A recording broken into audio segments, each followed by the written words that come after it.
నమస్తే, welcome to coffee with Yamuna Kishore. మీరు ఎప్పుడైనా సరస్వతీదేవిని ప్రత్యక్షంగా చూసారా? నేను చూశాను.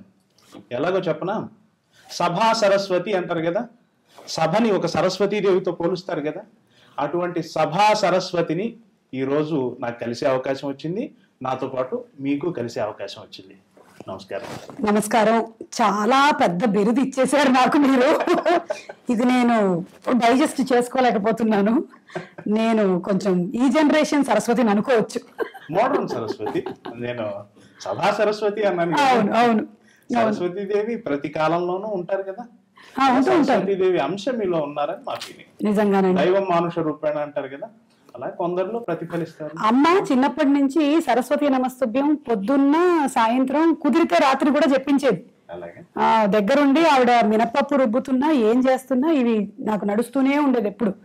సో ఇప్పటికీ కూడా ప్రతిరోజు సరస్వతి నమస్తభ్యం చెప్పందే ఇంట్లో నుంచి బయటకు వెళ్ళాను. అది అలవాటు అయిపోయింది. మీ అసలు పేరు సావిత్రి గారు కదండి? అసలు పేరు సుమ, కానీ మళ్ళీ ఇంకొక పేరు పెట్టాలి కాబట్టి సావిత్రి అని కూడా పెట్టారు అమ్మమ్మ గారు. అమ్మమ్మ పేరు సావిత్రి, అందుకని సావిత్రి అనే పేరు కూడా పెట్టారు. మిమ్మల్ని నేనండి అంటే మీకు ఎప్పుడు చెప్పలేదు. ఫస్ట్ టైం 2002లో కలిశాను, మీకు గుర్తులేదు. ఎలా కలిశానో చెప్తాను. చెప్పండి, నాకు కూడా తెలుసుకోవాలని ఉంది. 2002లో ఫస్ట్ మిమ్మల్ని కలిశాను. ఫస్ట్ అప్పట్లో మధురా నగర్ ఆర్ మోతీ నగర్. మధురా నగర్, మోతీ నగర్ రెండిట్లోనూ రాజీవ్ నగర్ లో ఉన్నాను, అటు ఇటు కాకుండా. ఒక యాడ్ లో అప్పటికి నేను యాడ్ కెరీర్ అప్పుడే స్టార్ట్ చేశాను అన్నమాట. నేను మా జగదీష్ ఇద్దరం మిమ్మల్ని కలవటం కోసం మీ ఇంటికి వచ్చాం. ఇండిపెండెంట్ హౌస్, అటాచ్డ్ పక్కన ఒక చిన్న రూమ్ లాగా ఉంది. మేమిద్దరం వచ్చాము. ఎవరో సర్వెంట్లు వచ్చి కూర్చోండి మేడం వస్తారు అన్నారు. మేమిద్దరం కూర్చున్నాం. మీరు 10 నిమిషాల తర్వాత ఏమో వచ్చారు. ఆ 10 నిమిషాల సేపు ఆ రూమ్ మొత్తం పరిశీలిస్తూ ఉన్నాం అనమాట. అన్ని క్యాసెట్స్, VHS క్యాసెట్స్ లాంటి క్యాసెట్స్, బుక్స్, అవన్నీ ఉన్నాయి. అప్పుడు మేమిద్దరం ఏమనుకున్నామంటే, ఇన్ని బుక్స్ చదివి ఇన్ని క్యాసెట్స్ చూస్తే ఈవిడ ఖచ్చితంగా, అంటే ఇంత గ్రౌండ్ వర్క్ చేస్తున్నారంటే ఈవిడ ఖచ్చితంగా అత్యున్నత శిఖరాన్ని అధిరోహిస్తుంది అని అనుకున్నాం. ఖచ్చితంగా 15 ఏళ్ల తర్వాత మీరు ఇప్పుడు ఎవ్వరూ అందనంత ఎత్తులో ఉన్నారు. థ్యాంక్ యూ సో మచ్ అండి. Thank you. అందరూ అందుకోగలుగుతారు. నేను ఇప్పటికీ మా పని మనిషి అందుబాటులో ఉంటాను. మాకు అందుబాటులోనే ఉన్నారు కదా. అయితే ఆ క్యాసెట్లకి పుస్తకాలకి నాకు ఏ రకమైన సంబంధము లేదు. అవి మా మామయ్య గారివి. కానీ బిల్డప్ కోసం మీకు అది నచ్చినందుకు నేను సంతోషిస్తున్నాను. బాగుంది. అయినా కానీ మీకు అధ్యయన గుణం ఉంది కదా. అధ్యయన గుణం అంటే మరీ ఎక్కువగా పుస్తకాలు చదివేసి నావెల్లు ఆ రైటర్లు గుర్తుపెట్టుకునేంత అధ్యయనం అయితే లేదు. స్కూల్లో చదివాను, కాలేజీలో పుస్తకాలు చదివాను. తర్వాత ఏమైనా సరే జనరల్ నాలెడ్జ్ రిలేటెడ్ అంటే న్యూస్ పేపర్లో, మ్యాగజైన్లో అంతవరకే చదవగలుగుతాను. ఎందుకంటే 5వ పేజీ కల్లా నాకు నిద్ర వస్తుంది, 6వ పేజీ కల్లా నేను డీప్ స్లీప్లో ఉంటాను. అందుకని నావెల్స్ అంటే కొంతవరకు చదవగలిగాను నేను, అంతే. మీ ఇంటర్వ్యూస్ గతంలో అన్ని చూసి గ్రౌండ్ వర్క్ చేసుకున్నాను. నేను కూడా జనరల్లీ అదే చేస్తూ ఉంటాను సుమి. 1991లో మీ కెరియర్ స్టార్ట్ అయింది. 2006 నుంచి అప్రతిహతంగా రాకెట్ లాగా వెళుతుంది. ఫస్ట్లో అంటే 2001 నుంచి మిమ్మల్ని పరిశీలిస్తున్నాను. 2001 ప్రాంతంలో మీరు ముగ్గురిలో ఒకరు. ఏ ముగ్గురు అని అడగండి, ముగ్గురిలో ఒకరు. 2006 ప్రాంతానికి వచ్చేసరికి సమానులలో ప్రథమురాలు అన్నట్టుగా ముగ్గురిలో ప్రథమంగా ఉండేవారు. 2016కి వచ్చేసరికి ఒక్కరే ఒక్కరు, ఒకే ఒక్కడు లాగా ఒకే ఒక్కరు. మీకు ప్రత్యామ్నాయం లేదు. ఇక ఒక యాంకర్గా ఇంతకంటే సాధించడానికి ఏమీ లేదు అనేంతటి ఒక స్థాయికి వెళ్ళిపోయారు కదా. నేను ఫస్ట్ ఆఫ్ ఆల్ ఒక గోల్ పెట్టుకొని ఇండస్ట్రీకి రాలేదు. ఫలానాది అవ్వాలి, నేను యాంకర్ని అవ్వాలనుకొని రాలేదు. ఇండస్ట్రీ అనేది నాకు యాక్సిడెంటలీ జరిగింది. సో రామ్ గోపాల్ వర్మ గారు చెప్పినట్టు నేను నా హిట్లు యాక్సిడెంట్లు, నా ఫ్లాప్లు ప్లాన్డ్ అని ఇక్కడ ఆయన ప్రస్తావన ఎందుకు వచ్చింది, ఎందుకంటే మొన్నే వంగవీటి చేశాను కాబట్టి. అయితే ఇది ప్లాన్డ్ కాదు. ఇప్పుడు వచ్చే వాళ్ళకి ఏంటంటే వాళ్ళు మమ్మల్ని చూసి ఒక బెంచ్ మార్క్ పెట్టుకొని వస్తారు కాబట్టి వాళ్ళకి కొంచెం స్ట్రెయిన్ లెవెల్స్ ఎక్కువ ఉంటాయి, కంపారిజన్ ఎక్కువ ఉంటుంది. సుమలాగా చేయండి, లేదా ఝాన్సీ లాగా చేయండి, ఉదయభాన్ లాగా చేయండి అని. మాకు ఎవరిని చూపించడానికి ఎవరు దొరకలేదు. సో మేమే యాంకరింగ్ అనేటువంటి ఒక కెరియర్ని స్టార్ట్ చేసుకుంటూ వచ్చాం ఈ ప్రొఫెషన్లోకి. అండ్ ఈ ప్రొఫెషన్లో ఏదో రాణించాలని, నంబర్ 1 పొజిషన్లోకి రావాలి, ఇలాంటివి ఏమీ లేదు. ఏ రోజుకు ఆ రోజు, ఈ క్షణానికి ఈ క్షణం మీతో ఈ ఇంటర్వ్యూ నేను బాగా చేయాలి అంతే. అంతకు మించిన ప్లాన్స్ ఏమీ లేవు. కాబట్టి మీరు ఇందాక చెప్పిన విధంగా నేను 2001 నుంచి ప్రాబబ్లీ మెల్లిగా 2006 నుంచి నా కెరియర్ ఎక్కువగా డెవలప్ అవడానికి కారణం అప్పుడు లైవ్ షో ఒకటి స్టార్ట్ అవ్వడం, అవాకయ్యారా అనే లైవ్ షో. ఆ లైవ్ షో జనాలకు ఎక్కువగా కనెక్ట్ అవ్వడం. ఇంకా అక్కడి నుంచి ఒక్కొక్కళ్ళకి ఒక్కో టైం ఉంటుందంటారు కదా, నా టైం స్టార్ట్ అయిందేమో మెల్లిగా అప్పటి నుంచి. అండ్ ఇప్పటి వరకు నేను అలాగే చేస్తూనే ఉన్నాను. అంతకుముందు నేను యాంకరింగ్ అయితే చేశానో అదే ఇప్పటికీ చేస్తున్నాను. బట్ షో కొత్తదైనప్పుడు అందులో ఇంకా ఏం ఇన్పుట్స్ మనం చేయగలుగుతాము, షో బాగా పాతగా అయినప్పుడు దీన్ని ఇంకా నిలబెట్టడానికి ఇంకేం చేయగలుగుతాం అనేది ఆ షోలో ఉన్నప్పుడు ఆలోచిస్తూ ఉంటాను. That is the only homework I do. అయితే ఇప్పుడు అందరూ నటించగలరు, కానీ కొందరికి ఆ రంజకత్వం ఉంటుంది. కరెక్ట్. అలా చాలా మంది యాంకర్లు వస్తున్నారు, కొన్ని వందల మంది వస్తున్నారు. వాళ్ళందరిలో లేనిది సుమగారిలో ఉంది. నేనేమంటానంటేనండి, ప్రతి వాళ్ళకి ఒక కెరియర్ అంటూ ఫిక్స్ అయి ఉంటుంది.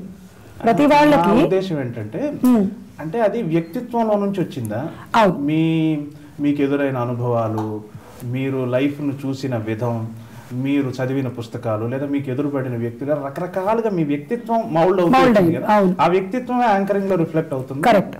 అంతేనంటారా? అవునండి. ఎందుకంటే ఒక యాక్టర్ గా క్యారెక్టర్స్ ప్లే చేస్తాం. అంటే ఆన్సర్ నేను చెప్పి దాన్ని మీతో కమిట్ చేయించలేదు కదా?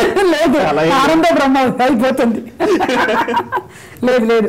కానీ నేను అదే అంటాను, చాలా మంది అడిగినప్పుడు యాక్టింగ్ అనేది మనం ఒక క్యారెక్టర్ ప్లే చేస్తున్నాం, కానీ యాంకర్ గా ఉన్నప్పుడు మన వ్యక్తిత్వం, మన యాటిట్యూడ్, మన క్యారెక్టర్ని మనం ప్లే చేస్తాం.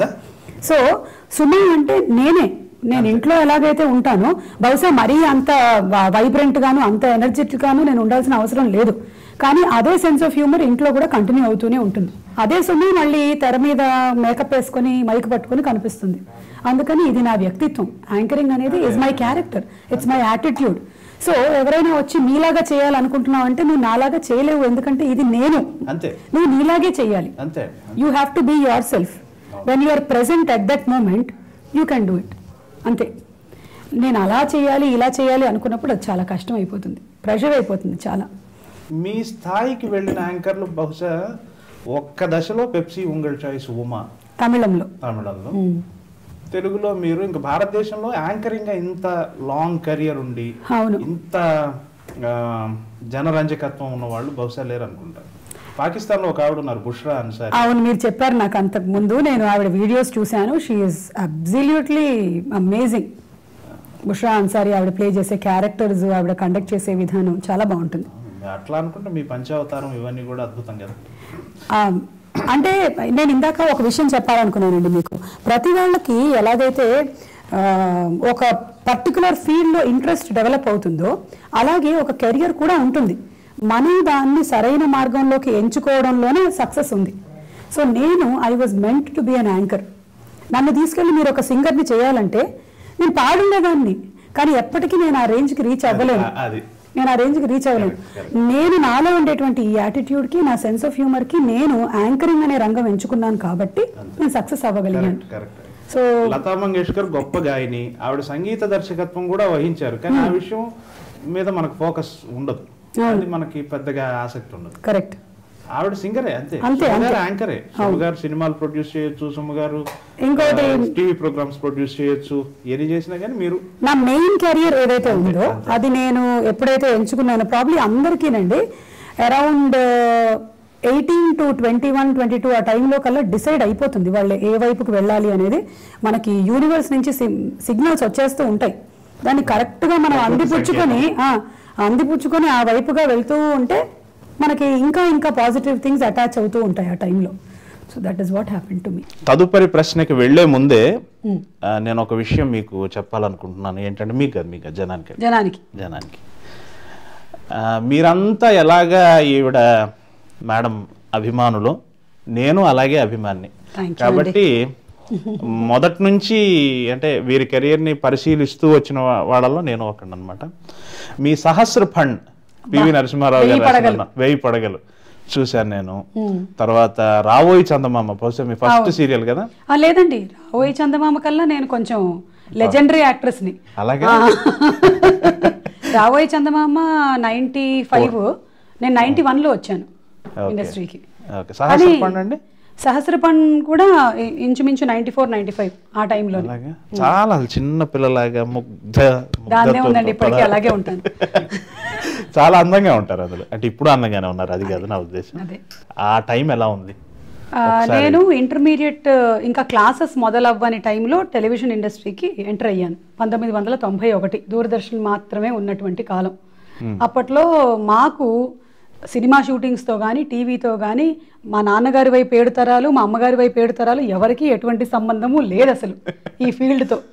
మా అమ్మ ఇంట్రెస్ట్ కొద్దీ నాకు డాన్స్ నేర్పించారు కాబట్టి ఆ డాన్స్ పర్ఫార్మెన్స్ చూసి నన్ను ప్రోగ్రాంలోకి ఇన్వైట్ చేశారు.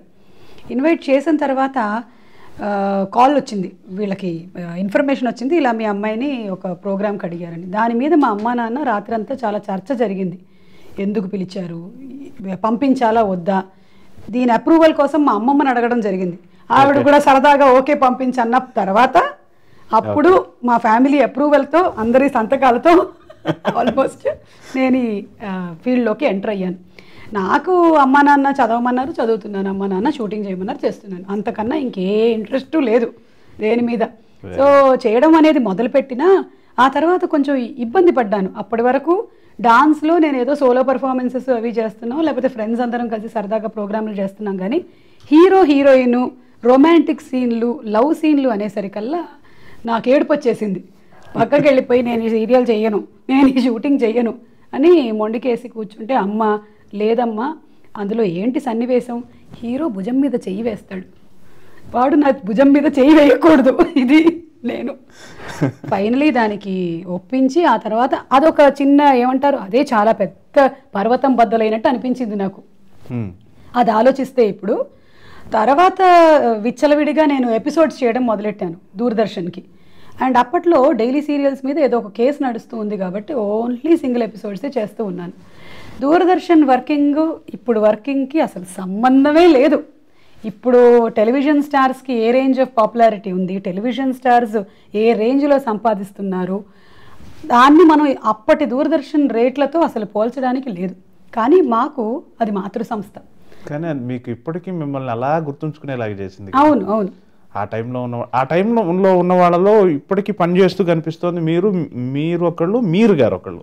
అవును, మీరు కెమెరామెన్ మీరు గారు యాక్టివ్గా కనపడుతూ ఉన్నారు. ఇంకా కరెక్ట్. తమిళనాడులో అండి 2 మాటలు వాడతారు. మీ ఇల్లు చిదంబరమా మధురయ్య అంటారు.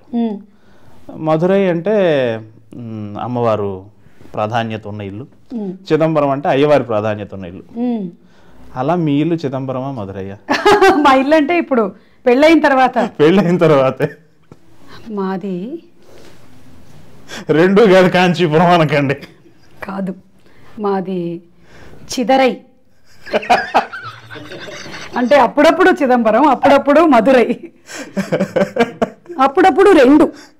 దీన్ని బ్యాలెన్స్ చేస్తూ ఉంటాం అన్నమాట. మరి జనం మధురై అని అనుకుంటున్నారు కదా.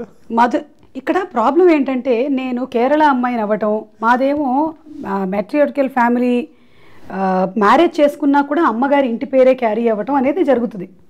నేను తెలుగు అబ్బాయిని పెళ్లి చేసుకున్నాను కాబట్టి రాజీవ్ ఇంటి పేరుని నేను పెట్టుకున్నాను. నేను అలా అంటలా, నేను డామినెన్స్ గురించి అడుగుతున్నాను.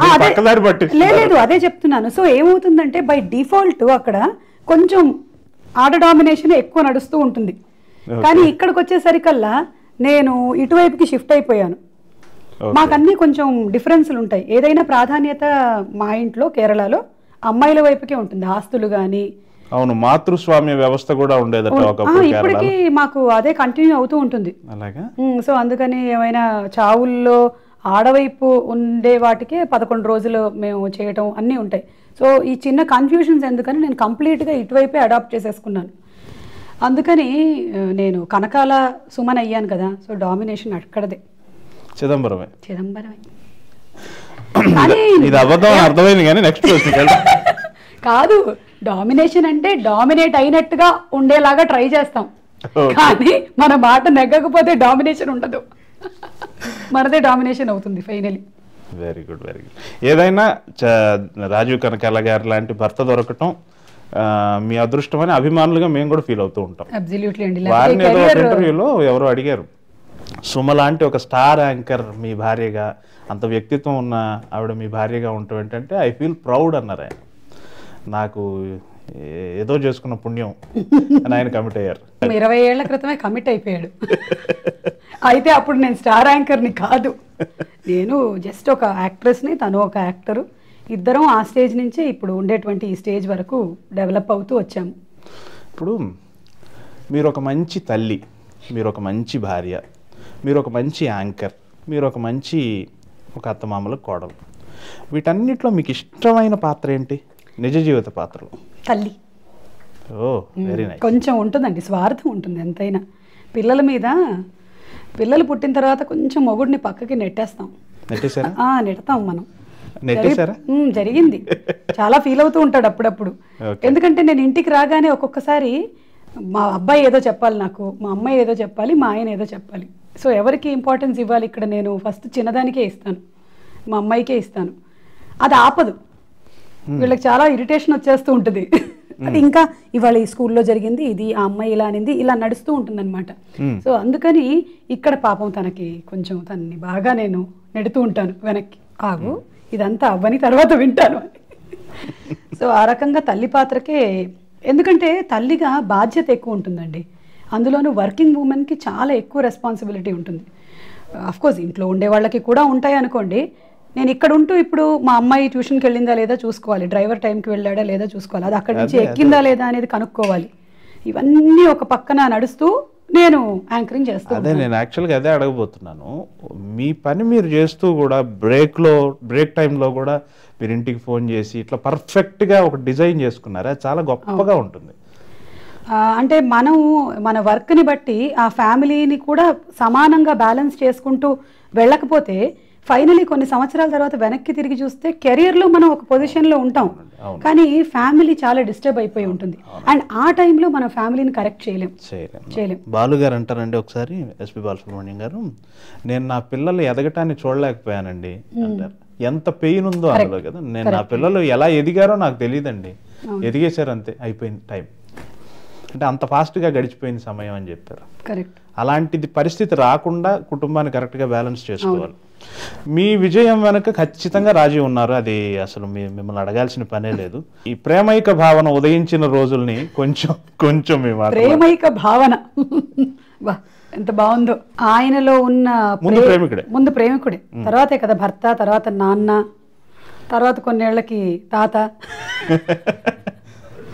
సో ఆయనలో ఉండే ప్రేమికుడు చాలా స్ట్రాంగ్ ప్రేమికుడు, భగ్న ప్రేమికుడు అనమాట. Very good. అంతకు ముందు ఎంతమందిని ప్రేమించాడో వెనక తర్వాత ఆధారాలు దొరికాయా మీకు ఎప్పుడైనా? ముందరవా తనే చెప్పి చచ్చాడు నాకు. ఇదే పెద్ద సమస్య. అవి చాలా గొప్పగా చెప్పుకునేవాడు, నాకు మంటగా ఉండేదన్నమాట కొన్ని సందర్భాల్లో. అంటే అదొక ఇదనమాట. ఈ అమ్మాయి అప్పట్లో నాకు లైన్ వేసేది ఇలా, ఇప్పుడు నాకు అవసరమా ఇది అనుకునేదాన్ని, కానీ నేను పాపం గుడ్డి ప్రేమలో ఉన్నాను కాబట్టి. సో తనలో ఉన్న ప్రేమికుడు చాలా గట్టి ప్రేమికుడు, గొప్ప ప్రేమికుడు. ఖచ్చితంగా అమ్మాయిలు ఆయన వెంట పడే ఉంటారు, అంతటి స్ఫురద్రూపం. అవును, మరి మంచి కళలు ఇలా చూడ్డాలు అవి కూడా ఉన్నాయి. అందుకని డెఫినెట్గా పడేటువంటి అవకాశాలు చాలా ఎక్కువ. అలాగే నేను పడ్డాను కదా. నేను వర్బలీ చెప్పలేదు బయటికి, తను బయటికి చెప్పుకున్నాడు. నేనేంటంటే ఒక సింగిల్ ఎపిసోడ్లో నటించడానికే అమ్మమ్మ దగ్గర నుంచి వరకు సంతకం వెళ్తే పెళ్లి గురించి ఇంకెన్ని ఉంటాయని ఆలోచించి వద్దనుకున్నాను నేను. పోనీ పెళ్లి తరువాత అదేదో సినిమాలో ప్రభాస్ని ఎవరో క్యారెక్టర్ ఉంటుంది, మదర్ క్యారెక్టర్ ఉంటుంది, నిన్ను ఆడపిల్లల నిన్ను కాపాడుకోలేక వస్తున్నారా? అవును. అలా మీరు ఎలా కాపాడుకున్నారు ఆయన్ని? ఆయన ఇంకా ఎప్పుడైతే నన్ను పెళ్లి చేసుకున్నాడో, నేను మంగళసూత్రం వేసుకున్నాను కానీ తను సుమసూత్రం వేసుకొని తిరుగుతూ ఉన్నాడు.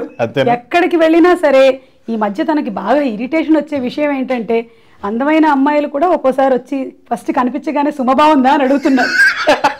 ఇదొక్కటి నాకు అసలు ఎక్కడికి వెళ్ళినా తలకాయ నొప్పిగా అంటాడు. లేదంటే షోల్లో ఏమో నాకు తలకాయ నొప్పిగా ఉండేవి, వీళ్ళందరూ బాగున్నాడా అని అడుగుతారు. ఒక్కటి మటుకు నిజం అండి, ఏ స్త్రీనైనా ప్రణయ భావంతో చూడగలరేమో గాని మిమ్మల్ని స్నేహభావంతో, సోదర భావంతో తప్ప మరో భావంతో ఎవరు చూడరు. సాంప్రదాయ స్త్రీలు ఎవరు సినిమాల వైపు పైకి ఒప్పుకోకపోయినా ఆ సినిమాలు ఎందుకు, టీవీలో కనపడతారు, ఇట్లా మాట్లాడతారు కదా. అటువంటి స్థితిలో ఉన్న దానికి యాంకర్ కూడా గౌరవంగా ఉండొచ్చు, యాంకర్ పని కూడా పవిత్రమే, సినిమా ఈ రంగంలో ఉంటూ కూడా మన ఇది నిలబెట్టుకోవచ్చు అని చెప్పారు. అది చాలా గొప్ప అండి. కరెక్ట్. అది మీరు ఎలా సాధించారో కానీ స్త్రీ జాతి మొత్తానికి మీరు చేసిన మేలు అది. థ్యాంక్ యూ అండి. అంటే అది డిపెండ్స్ ఆన్ యువర్ క్యారెక్టర్ అండి. నేను ఇలాగే ఉండాలి అనుకుంటున్నాను అంటే ఎవరు మనల్ని మార్చలేరు. నువ్వు కావాలంటే ఆ ప్రొఫెషన్లో ఉండు, లేకపోతే మానేసి. నీ క్యారెక్టర్ ఇంపార్టెంటా ప్రొఫెషన్ ఇంపార్టెంటా అనేది ఎంచుకోవడంలోనే ఉంది. నాకు నా క్యారెక్టర్ చాలా ఇంపార్టెంట్ కాబట్టి నేను ఇలాగే ఉంటాను, ఇలాగే ప్రవర్తిస్తాను అని ఒక గిరి గీసుకున్నాను. అది అందుకని నేను ఇలాగే వ్యక్తిత్వమే, కరెక్ట్గా వ్యక్తిత్వమే అండి. అది ఏ ప్రొఫెషన్లో అయినా వర్తిస్తుందండి, కేవలం యాంకరింగ్ వరకే కాదు. మనం ఎలా ఉండాలి అనేది మనమే డిసైడ్ చేసుకుంటాం. కొన్ని అనుకోని పరిస్థితులు ఏమైనా జరిగితే చెప్పలేము, కానీ బట్ మేజర్గా మన పార్టీ ఉంటుంది. అవునండి. ఏ ప్రొఫెషన్లో అయినా బాహ్య ప్రలోభాలు అందరికీ ఉంటాయి ఉంటాయి ఉంటాయి.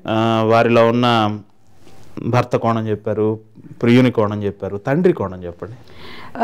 తండ్రి కోణం తను కొడుకుగా, అంటే వాళ్ళ నాన్నగారిని అమితంగా ప్రేమించేటువంటి కొడుకుగా. అండ్ రాజీవ్కి నాన్నగారు కేవలం ఫాదర్ ఫిగర్ మాత్రమే కాదు, గురువు కూడా. అవును. బికాస్ ఈ ఇండస్ట్రీలోకి తను రావడానికి మెయిన్ రీజన్ దేవదాస్ కనక. ఇండస్ట్రీలోనే ఆయన ఒక గురుతుల్యులు కదండి, ఎంతో మందిని తీర్చిదిద్ది. కరెక్ట్. సో అలాగా తన ఫాదర్తో, అండ్ ఇటు పిల్లలతో మా ఆయన పిల్లోడే. మా ఆయన నాకు పెద్ద పిల్లోడు, తర్వాత రోషన్, తర్వాత మనస్విని. సో ముగ్గురిని నేను జాగ్రత్తగా కనిపెట్టుకుంటూ ఉండాలి. అండ్ బాబు పుట్టేటప్పటికి మా ఆయన ఏజ్ 26, 27.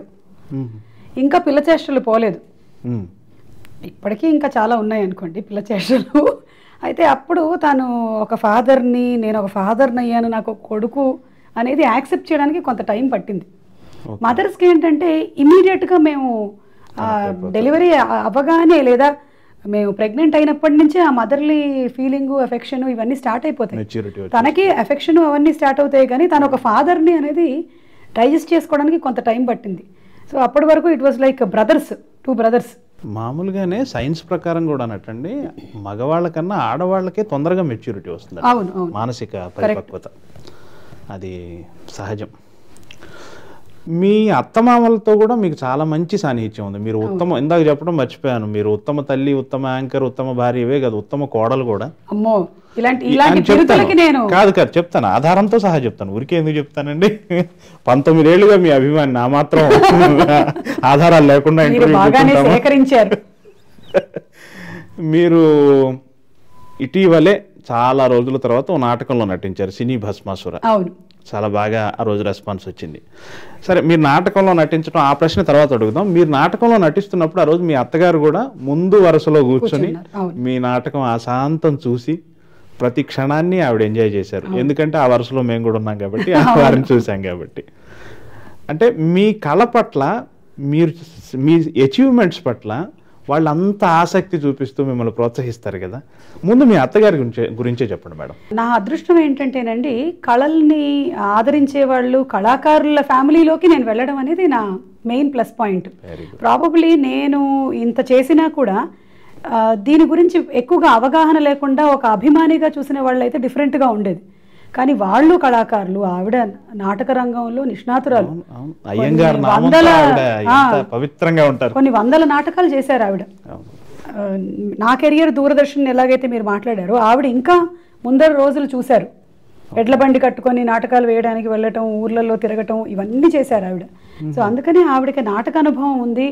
ఆర్టిస్ట్కి ఉండాల్సిన లక్షణాలు ఏమిటో తెలుసు, మాడ్యులేషన్ తెలుసు, డిక్షన్ తెలుసు, కాబట్టి నన్ను ఇంకా ఎక్కువ అప్రిషియేట్ చేస్తారు నేను బాగా చేసినప్పుడు. నా ఒక్క ప్రోగ్రాము పోనివ్వరు. స్టార్ మహిళ ఇప్పటికీ మధ్యాహ్నం ఎక్కడున్నా సరే టక్కుమని అది ఆన్ అయిపోవాల్సిందే, చూడాల్సిందే, చూస్తూ భోజనం చేయాల్సిందే. అదొక అలవాటు.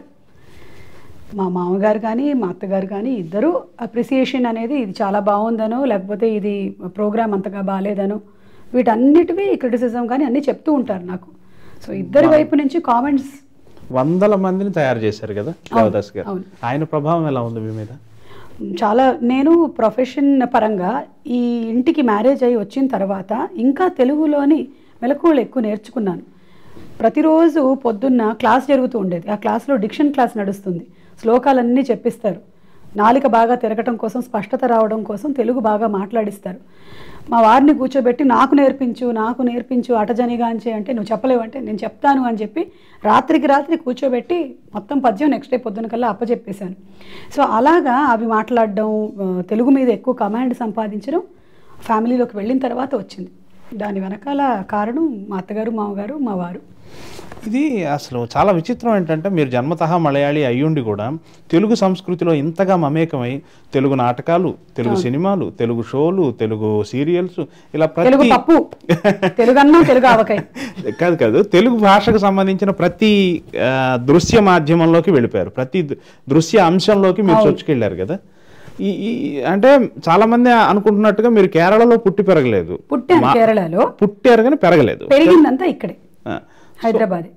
సో నిజంగా తెలుగు వాళ్ళకు కూడా ఇంత భాష పట్ల మమకారం. ఇంకా చెప్తే మీరు మాట్లాడుతుంటే గుంటూరు బ్రాహ్మణ యాసలో మీరు మాట్లాడే పద్ధతి చూస్తే అది ఎంత విచిత్రంగా అనిపిస్తుందంటే సో మీరు ఇది అన్నప్పుడు నాకు ఒక విషయం గుర్తొచ్చిందండి. నేను ఒకసారి చేపలు కొనడానికని రోడ్డు మీద నించొని ఉన్నాను. ఒక ఆయన అటు నుంచి వెళ్ళి నన్ను చూసి మళ్ళీ వెనక్కి వచ్చి ఆపి, అమ్మా నువ్వంటే మాకు చాలా బ్రాహ్మణుల అమ్మాయి అన్న ఫీలింగ్ ఉంది, నువ్వు తింటే తిన్నావు, నువ్వు వచ్చి కొనకన్నారు. అది నాకు బాగా రిజిస్టర్ అయింది. తర్వాత కొనడానికి వెళ్ళలేదు. ఈ మధ్య తినడం కూడా మానేశాను అనుకోండి, అది వేరే విషయం. సో అలా అనుకుంటారు మీరు చెప్పినట్టుగా, దే ఓన్ మీ. అవును, ప్రతి వాళ్ళు అలా ఓన్ చేసేసుకున్నారు. అవును అవును, అదొక సార్వజనీనత్వం ఉంది మీకు. మీరు తరచూ ఓ పద్యం చెప్తూ ఉంటారు కదా, ఝాన్సీ గారి షోలో కూడా ఝాన్సీ గారు మీతో అడిగి మరీ చెప్పించుకుంటారు, అడుంగడు కడుంగడు సంథింగ్ అట్లా. అటజనిగాంచె భూమి సురుడంబర చుంబి శిరస్స జరీపటల ముహుర్లుట దబంగ తరంగ మృదంగ నిస్వనస్ఫుట నటనానుకూల పరిపుల్ల కలాప కలాపి జాలమున్ కటక చరిత్కరేణు కరకంపిత సాలము సీతశైలమున్. అజ్జి బాబోయ్, 5 ఏళ్ల తర్వాత చెప్తున్నాను మళ్ళీ నేను, ఇది గుర్తుంది, చిప్పు ఉండిపోయింది. ఇలాంటిదే మీ మలయాళ భాషలో ఏదైనా చెప్పండి మేడం. అయ్యి బాబాయ్ తెలియదు. మీ మాతృభాషని కాపాడుకోవటానికి మీరు ఇంట్లో ఒక ఉద్యమం చేస్తున్నారని గతంలో ఇంటర్వ్యూలో చెప్పారు. అవును. ఎలా ఉంది మీ ఉద్యమం? ఈ ఉద్యమం నాది కాదు, మా అమ్మది. ఓకే, మీ ఉద్యమ ఆఖరు లక్ష్యం వచ్చి రాజీవ్ గారితో మలయాళం మాట్లాడించడం అనుకుంటా కదా? లేదు, అది నేను లక్ష్యంగా పెట్టుకోలేదు, ఎందుకంటే అది సాధ్యం కాదని నాకు తెలుసు. అంటే ఈ లక్ష్యం నేను పెళ్లికి ముందు పెట్టుకొని ఉండుంటే డెఫినెట్ గా జరిగిపోయేది. ఓకే, మలయాళం నేర్చుకుంటేనే పెళ్లి చేసుకుంటాను అని పెట్టుంటే పక్కాగా నేర్చేసుకునేవాడు. పెళ్ళైన తర్వాత సుమనాది, ఇంకా నా భాష ఏంటి అనుకున్నాడు, అయిపోయింది. సో ఉండదు అది. సో మీరు 2 విషయాలు సాధించలేకపోయారు, రాజీవ్ గారితో మలయాళం మాట్లాడించలేరు అండ్ పూర్తి మలయాళ వంటను వారితో తినిపించలేరు. లేదండి, తినిపించగలుగుతాను, తనకు చాలా ఇష్టం. అలాగే మలయాళం వంటలు ఏమైనా సరే. అదేంటి ఉడకబెట్టిన అరటికాయని ఎప్పుడు తినిపించలేమన్నారు? అదొక్కటే ప్రాబ్లం. అదేమిటంటే ఆ అరటి పండుని ఉడకబెట్టడం అనేది తనకి డైజెస్ట్ కానటువంటి ఒక విషయం. కానీ కేరళలో అది ఒక కల్చర్. ఆ మధ్య పెళ్లి జరిగినప్పుడు మాత్రం బలవంతంగా తినిపించారు. ఆ తర్వాత నేను ఎప్పుడూ తినిపించలేదు తనకి. మా పిల్లలు తింటారు, నేను తింటాను, మా అందరం తింటాం. కానీ తన వరకు మాత్రం అది కొంచెం, అరటి పండుని ఉడకబెట్టి తింటారా, అదేం కల్చర్ మీదే? అది మన ఈ అరటి పండ్లు కాదు, చీటేవాలా మోస్ ఇది కాదు, అది అక్కడ కేరళ నేంద్రపഴం. నేంద్రపഴం చాలా పొడుగ్గా ఉంటుంది. అది ఆల్మోస్ట్ అది మాకు కూర అరటికాయ. కూర అరటికాయ కూడా కాదు, ఏదైతే ఉందో బ్రీడ్ ఇక్కడ దొరకదు మనకి, ఎక్కువగా అటువైపే పండిస్తారు. దాన్ని పండించి ఉడకబెట్టి తింటారు, ఎందుకంటే డైజెషన్కి చాలా మంచిది. మీరు నెలల పిల్లలకి పెట్టినా కూడా వాళ్ళకి చక్కగా అరుగుతుంది, అందుకని అది పెడతారు. అండ్ దాంట్లో హై క్యాలరీస్ ఉంటాయి. దాని రీజన్ అది. ఒక్కొక్క ఏరియాలో ఒక్కొక్కటి ఉన్నట్టు, ఒక ఏరియాలో రాగి సంగటి ఉన్నట్టు, అలాగే మనకి అక్కడ అది చాలా మలయాళం చదవటం రాయటం వచ్చా అండి? ఇది కూడా అమ్మ పట్టుబట్టి మరీ నేర్పించినటువంటి విద్య. ఫ్లూయెంట్గా సమ్మర్ వెకేషన్స్కి వెళ్ళినప్పుడు, అప్పటి వరకు ఇక్కడ తెలుగు నేర్చుకుంటున్నాను, హిందీ ఇంగ్లీష్లో అవుతున్నాయి కాబట్టి మలయాళం నేర్పించింది. అక్కడ అక్షరాలు దిద్దించేది, చెప్పించేది. అయితే తెలుగు చదివినంత ఫ్లూయెంట్గా నేను మలయాళం చదవలేను. నాకు తెలుగు ఇప్పుడు నా బాడీ లాంగ్వేజ్, నా బాడీలో ఫ్లో అయ్యే లాంగ్వేజ్ అన్ని తెలుగు అయింది. రజనీకాంత్ తమిళుడు అయినట్టుగా, అలాగా చేగువేరా క్యూబాని పాలించినట్టుగా, ఎంజీఆర్ గారు తమిళనాడులో ఉన్నట్టుగా, ఆయన మలయాళీ కదా. అలాగా నన్ను ఈ స్టేట్ కోసం అని అక్కడ పుట్టించి ఇక్కడ పెట్టించారు. అవునండి, అసలు యాక్చువల్ కళాకారులకు భాష ఆపాదించడమే సంకుచితత్వం. అది ఊరికే నేను హ్యూమర్ కోసం అన్నాను అంతే. మీరు తెలుగువారే, తెలుగు కొరకు, తెలుగు వలన, తెలుగు చేత మీరు మా తెలుగువారే, అందులో ఎటువంటి రెండో మాటకి తావే లేదు. ఝాన్సీ గారి గురించి చెప్పండి. వారితో మీ స్నేహం చాలా దృఢమైంది, చాలా రోజుల నుంచి వస్తుంది. ఒక వృత్తిలో ఉండే వాళ్ళ మధ్య చిన్నపాటి స్పర్ధలైనా ఉంటాయి, అవేమీ లేకుండా మీరిద్దరు సొంత అక్క చెల్లెళ్ళలాగా ఉంటారు. అంటే ఇండస్ట్రీకి ఫస్ట్ వచ్చింది దూరదర్శన్ సీరియల్స్లో నేనే అయినా, తర్వాత తను కూడా దూరదర్శన్ ఉన్న టైంలోనే ఎంటర్ అయింది. అండ్ ఇద్దరం కలిసి రాబోయే చందమామ అనే సీరియల్ తో బాగా క్లోజ్ అయ్యాము. మీరు అక్కగాను వారి చెల్లిగాను. ఆవిడ చెల్లెలు. మీకు పేరు రామ్ జగన్? ఆవిడకి పేరు కాదు, నాకు రామ్ జగన్, తనకి రమణారెడ్డి గారు. మన మాన్వి గారి డైరెక్షన్ లో వచ్చినటువంటి సీరియల్, బ్రిమ్ గారు రచించిన సీరియల్. సో అప్పుడు ఏంటంటే ఇద్దరం ఏదైతే క్యారెక్టర్ ప్లే చేస్తున్నామో ఆ క్యారెక్టర్ లోనే ఉండేవాళ్ళం. అంతకు ముందు కూడా వర్క్ చేసిన రాబోయే చందమామ మా ఇద్దరిని మరింత క్లోజ్ చేసింది. అండ్ ఆ తర్వాతే మెల్లిగా జెమినీ టీవీ లాంటిది స్టార్ట్ అవ్వడం, ఇంచుమించు ఆ టైంలోనే ఈటీవీలో వర్క్ చేయడం, ఇద్దరం కలిసి కొన్ని యాంకరింగ్ షోస్ హోస్ట్ చేయడం, లేదా నేను ఒక షో అంటే నేను హార్లిక్స్ హృదయాంజలి చేస్తున్న టైంలో తన సండే సందడి చేయడం, ఇవన్నీ ఇంకా ఆ లింక్ ఏదైతే ఉందో అది బలపరచడానికి. అడుగుతాను, మరి ఏమనుకోకూడదు మీరు, లతా మంగేష్కర్, ఆశా భోంస్లే మీద ఉన్న ఆరోపణ మీ ఇద్దరి మీద కూడా ఉంది కదా? ఏంటది? అదే పాటలన్నీ వారిద్దరే పాడేసుకుంటారా? లేదండి, అంటే ఇప్పుడు కాదు, ముగ్గురు యాంకర్ల వ్యవస్థ నడుస్తున్న రోజుల్లో మాది ఒక వ్యవస్థ, మాకే ఒక వ్యవస్థ లేదు. ఇష్టం వచ్చినట్టు చేసుకుంటూ వెళ్ళిపోవడమే. అసలు ఏది ప్లాన్డ్ గా జరిగింది కాదండి. వచ్చింది చేస్తున్నాం, ఈ రోజు ఫోన్ వచ్చింది, రేపు ఈ ప్రోగ్రామ్ కి రావాలి అన్నారు, వెళ్తున్నాము, లేదా రేపు ఈ ప్రోగ్రామ్ క్యాన్సిల్ అయింది, ఊరుకున్నాము. సో ఇదొకటి, ఎవరు ఎవరిని తొక్కేయలేరు అనేది మాత్రం నేను గట్టిగా చెప్పగలుగుతున్నాను. బికాజ్ మనకి టాలెంట్ ఉన్నట్టయితే కొన్నేళ్ల పాటు నడుస్తూ ఉంటుంది. నాకు ఇది తెలుసు, మీతో చెప్పించాలని అన్న, కొంచెం అంటే రేటింగ్ అది రావాలి, వ్యూస్ పెరగాలి కదా. మా వాళ్ళంతా నాకు చెప్తూ ఉన్నారు, కొంచెం వ్యూస్ పెరగాలంటే కొంచెం కొద్దిగా కాంట్రవర్షియల్ విషయం ఉండాలి. అందుకని మీ ఇద్దరి మధ్య స్పర్ధ లేదని తెలుసు నాకు, అయినా కానీ మీ మాటల్లో వినాలని అడిగాను. ఓకే, సో లేదంటారు, కెమెరా కోసం లేదంటారు. ఎవరు? నాకు ఝాన్సీకి లేదండి, అస్సలు లేదు. ఎందుకంటే ఝాన్సీ, ఉదయభాను, శిల్పా చక్రవర్తి, అనుపమ, మల్లిక, మేమందరం, అనితా చౌదరి, ఇన్ఫాక్ట్ ఏంటంటే అప్పుడు చిన్న గ్రూప్ యాంకర్స్, రఘు కుంచే, శ్వేత, ఇంకా చాలా మంది ఉన్నారు. మాదందరిది ఒక చిన్న గ్రూప్, ఒక చిన్న ఫ్యామిలీ. సో ఎవ్రీ మంత్ ఒక ఫ్యామిలీ గెట్ టుగెదర్ ఉండేది. అది మాత్రం ఇప్పుడు మిస్ అవుతున్నాను నేను చాలా, ఎందుకంటే గ్రూప్ చాలా పెద్దగా అయిపోయింది. సో ఉదయభాను, ఝాన్సీ, శిల్ప వీళ్ళే కాకుండా ఇప్పుడు ఉండేటువంటి ద నెక్స్ట్ జనరేషన్ ఆఫ్ యాంకర్స్తో కూడా అంతే క్లోజ్గా మూవ్ అవుతూ ఉన్నాను. అది నా అదృష్టంగా భావిస్తున్నాను. లైక్ శ్రీముఖి, రవి, ప్రదీప్, అనసూయ, శ్యామల, మీ శిష్యులే, ఇంక చెప్పేదేముంది. అందరికీ నేను యూనివర్సల్ అక్కని, అందరూ వచ్చి అక్క అని పలకరిస్తారు. యాంకర్ కుల దేవత మీరు. అబ్బా, ఏదో అయితే అదృష్టం ఏంటంటే వాళ్ళ మీద నేను పంచలేయగలుగుతున్నాను, వాళ్ళు నా మీద పంచలేస్తున్నారు.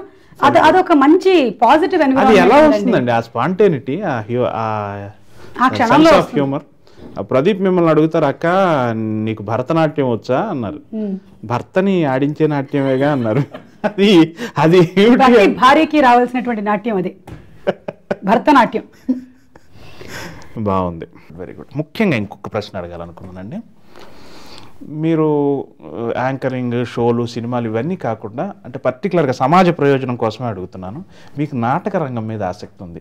మీరు గతంలో నాటకాల్లో నటించారు, అండ్ రీసెంట్గా కూడా సినీ భస్మాసుర నాటకంలో నటించారు. నేను టీవీ ఇండస్ట్రీలోకి వచ్చిన తర్వాత నాటకాలు చేయడం మొదలెట్టానండి. నాటకాల నుంచి చాలామంది టీవీలోకి, సినిమాలోకి వెళ్తారు, కానీ నేను రివర్స్లో వెళ్ళాను. ఎప్పుడైతే నన్ను ఒక నాటకం గురించి అని అప్రోచ్ అయ్యారో వెళ్ళి చేశాను. నాకు ఆ ఎక్స్పీరియన్స్ ఎంత నచ్చిందో. ఇన్స్టెంట్ మనకి అక్కడి నుంచి రికగ్నిషన్ రావడం, ఇన్స్టెంట్గా వాళ్ళు ఈ క్యారెక్టర్ని మెచ్చుకోవడం అనేది ఇప్పుడు మనకి లైవ్ షోస్ వచ్చేసాయి. లైవ్లో చూసి బాగుంది అనటం, వెంటనే వాట్సాప్లో మెసేజ్లు పెట్టడం అన్నీ వచ్చాయి. అప్పుడు మనం ఏదైనా సినిమా కానీ సీరియల్ కానీ చేస్తే అది చేసిన ఒక నెల తర్వాతో 2 నెలల తర్వాతో ఎవరో ఒకళ్ళు దాన్ని రికగ్నైజ్ చేసి బయట చెప్పడం కాదు. నాటకంలో వచ్చిన 100 మందో 200 మందో వెంటనే వచ్చి చాలా బాగుందని అప్రిషియేట్ చేయడం, అండ్ అలాగే ఒక క్యారెక్టర్లో మనం ఆ 2 గంటలు 2.5 గంటలు జీవించడం, ఆ క్యారెక్టర్ వల్ల మనకి గుర్తింపు రావడం అనేది నాకు బాగా నచ్చింది. మనకి నాటక రంగం నుంచే కదా అన్ని స్టార్ట్ అయింది. ఇవన్నీ మనం చూస్తున్న యూట్యూబ్లు ఇవన్నిటికీ పునాది నాటకాలు. సమాజంలో ఉండేటువంటి విషయాల్ని అప్పుడు జనాల్లోకి తీసుకువెళ్ళటం కానీ, వాళ్ళని అక్కడి నుంచి ఎలినేట్ చేయడం కానీ, ఇవన్నీ మనకి త్రూ నాటకాలే స్టార్ట్ అయ్యాయి. కాబట్టి I respect the profession a lot. ఈ వ్యాఖ్యని నాటక రంగానికి సంబంధించిన అందరూ చూస్తూ ఉంటారు. నాటక రంగం పట్ల సుమగారికి ఉన్న ఈ శ్రద్ధని, సుమగారికి ఉన్న ఈ భక్తి భావానికి నాటక రంగం మొత్తం తరపు నుంచి నేను వారికి ధన్యవాదాలు తెలియజేసుకుంటున్నాను. స్పూఫ్ల గురించి చెప్పండి. స్పూఫ్లు సినిమా అవార్డ్స్లో నేను ఎంజాయ్ చేసినంతగా ఇంకా తర్వాత మళ్ళీ ఎప్పుడైనా ఎంజాయ్ చేస్తానో తెలియదు. కాసేపు తెలుగు కళామ తల్లి అయిపోతారు, కాసేపు బాహుబలిలో తమన్నా అయిపోతారు, అవును, కాసేపు మన సాగర సంగమంలో జయప్రద గారిని అయిపోయాను. అలా నేను సినిమాలు ప్రత్యక్షంగా చేయకపోయినా ఇండైరెక్ట్గా సినిమాలోని క్యారెక్టర్స్ని పోర్ట్రేట్ చేసే అవకాశం నాకు సినిమా అవార్డ్స్ ఇచ్చింది. అండ్ అలీ గారు నేను చేసినటువంటి స్పూఫ్స్ అన్నీ హిట్లే. ఫస్ట్ ఒక 4 స్పూఫ్స్ చేసాం. మాయాబజారు, మగధీర, శంకరాభరణం, గీతాంజలి. ఈ 4గిటితోనే ఆ స్పూఫ్ల ప్రయాణం మొదలైంది. ఆ తర్వాత ప్రతి సంవత్సరం చేయడం మొదలుపెట్టాం. సో అలా ఆ స్పూఫ్లకి విపరీతమైనటువంటి రెస్పాన్స్. అక్కడ ఉన్న చిరంజీవి గారు, నాగార్జున గారు, వాళ్ళు నాగార్జున గారు చేసినటువంటి గీతాంజలిని ఆయన ముందే ప్రజెంట్ చేయడం, ఆయన దాన్ని ఎంజాయ్ చేయడమే దానిలో ఉండేటువంటి హిట్ అవ్వడానికి కారణం అది. So I thoroughly enjoyed. Telugu కళామ తల్లి స్పూఫ్, తెలుగు కళామ తల్లి స్పూఫ్ అది అద్భుతమైన స్పూఫ్. లాస్ట్ సినిమా అవార్డ్స్ లో చేసింది. తెలుగు కళామ తల్లి అప్పట్లో ఉండేటువంటి బాధలు, ఇప్పుడు ఏం జరుగుతుంది, వీళ్ళు ఎక్కడ పోయారు అని ఆ పాత్రల్ని వెతకడం అనేది చాలా గొప్పది. సో ఆ తెలుగు కళామ తల్లిని మళ్ళీ తీసుకురావాలనుకుంటున్నాం యూట్యూబ్ ద్వారా. అంటే ఆ తెలుగు కళామ తల్లి అప్పుడప్పుడు వచ్చి సినిమాల గురించి డిస్కస్ చేయడం లాంటివి ఒక కాన్సెప్ట్ అనుకుంటూ ఉన్నాము. ఇప్పుడు ఉండేటువంటి సినిమా సినారియోలో ఎలా జరుగుతుందో చూద్దాం. మీ వారు హీరో మెటీరియల్, హీరోగా చాలా సినిమాలు చేశారు. మీ అబ్బాయి రోషన్ కూడా రోషన్కి కూడా అదే స్ఫురద్రూపం, అదే డిక్షన్ అన్నీ వచ్చాయి కదా. రీసెంట్గా అరంగేట్రం చేయించినట్టున్నారు. అవును, నిర్మలా కాన్వెంట్లో. ఎప్పుడు మేము రోషన్ హీరోగా చూస్తాము? నేనైతే యాంకర్ని అవ్వాలనుకుని ఈ ప్రొఫెషన్లోకి రాలేదు. కనీసం రాజీవ్ వాళ్ళ ఫ్యామిలీలో అయితే ఇదే ఫీల్డ్కి సంబంధించిన వాళ్ళు ఉన్నారు కాబట్టి రోషన్ 3వ జనరేషన్ అవుతాడు. దేవదాస్ కనకాల గారు, రాజీవ్, తర్వాత రోషన్. అయితే రోషన్కి దీని మీద ఇంట్రెస్ట్ ప్రస్తుతానికి ఉంది. ఇది అలాగే కంటిన్యూ అయ్యి వాడు సస్టైన్ చేసుకొని వాడికి చేయాలనిపిస్తే వాడు డెఫినెట్లీ చేస్తాడు. మేము అనుకోవడం అనేది అయితే లేదు. అంటే మేము ఇలాగే అనుకొని వాడు ఇలా అవ్వాలి అనేది అయితే లేదు. వాడికి ఎలా కెరియర్ మోల్డ్ అవుతుందో వాడిది అలా మోల్డ్ అవుతుంది. అమ్మాయి గురించి చెప్పండి. మా అమ్మాయికి ప్రస్తుతానికి ఈ ప్రొఫెషన్ ఆ ప్రొఫెషన్ అనేది ఏం లేదు. ప్రొఫెషన్ దాకా అడగడం లేదు. అమ్మాయి అల్లరి గురించి చెప్పండి.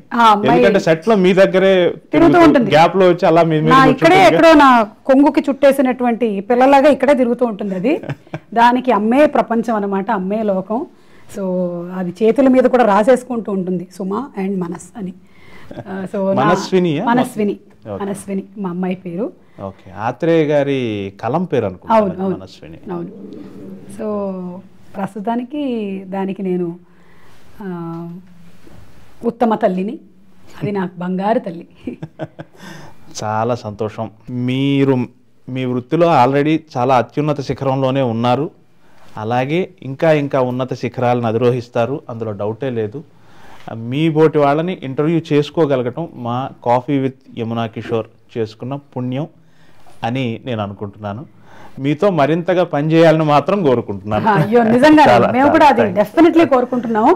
ఒక్కోసారి మిమ్మల్ని మేము కంపేర్ చేసుకుంటూ ఉంటాం కూడా. వేరే దగ్గరలో వర్క్ చేయాల్సి వచ్చినప్పుడు ఎక్కడైనా యాడ్ ఫిలిమ్స్, యమునా కిషోర్ గారు అయ్యుంటే ఈ పాటికి ఇంటికి వెళ్ళిపోయేవాళ్ళం మనం, లేదా ఈ షాట్ ఇన్ని టేకులు తీసుకుని ఉండేవాళ్ళు కాదు. ఇదైతే చాలా సునాయాసంగా ఏదో వచ్చి దగ్గరికి కరెక్షన్స్ చెప్పాల్సి వచ్చినా కూడా మీరు చెప్పే ఒక పద్ధతి ఉంటుంది, మెల్లిగా వచ్చి ఇలా కాకుండా ఇలా చెప్పండి అని. అది ఆర్టిస్ట్కి నిజంగా ఎంత కాన్ఫిడెన్స్ ఇస్తుందో. కొంతమంది మనం తప్పు చేసినప్పుడు గట్టిగా అరిచేస్తారు, ఎంత కాదన్నా కొంచెం అది చివుక్కుమంటుంది అనమాట మనసులో పర్ఫామ్ చేసే వాళ్ళకి. మీరు దాన్ని మెల్లిగా వచ్చేసి మీరు చెప్పే విధానం కానీ, మీరు ఎక్కడ మీ దగ్గర మీరు వర్క్ చేస్తున్నట్టు ఉండదు. చాలా సైలెంట్ స్మూత్ ఎన్విరాన్మెంట్లో జరిగిపోతుంది షూటింగ్. దీనికి నేనేమి చెప్పలేను. సో అందుకని మీరు ఇలాంటి ఒక షో చేయడం చాలా బాగుందండి. అండ్ యూట్యూబ్లో ఇది టెలికాస్ట్ చేయడం, ఇలాంటి ఒక ఆలోచన రావడం చాలా బాగుంది. మీతో సాన్నిహిత్యం ఉండే వాళ్ళందరితో మీరు ఇలా ఇంటర్వ్యూలు ఇంకా చేయాలి, బాలు గారు, విశ్వనాథ్ గారు, నెక్స్ట్ మీరు అన్నారు మురుగదాస్ గారు. అవును. సో అవన్నీ మేము చూడాలని అనుకుంటూ ఉన్నాము. మేము చూడడమే కాదు, మేము చాలా మందికి షేర్ కూడా చేస్తాం. Thank you very much madam.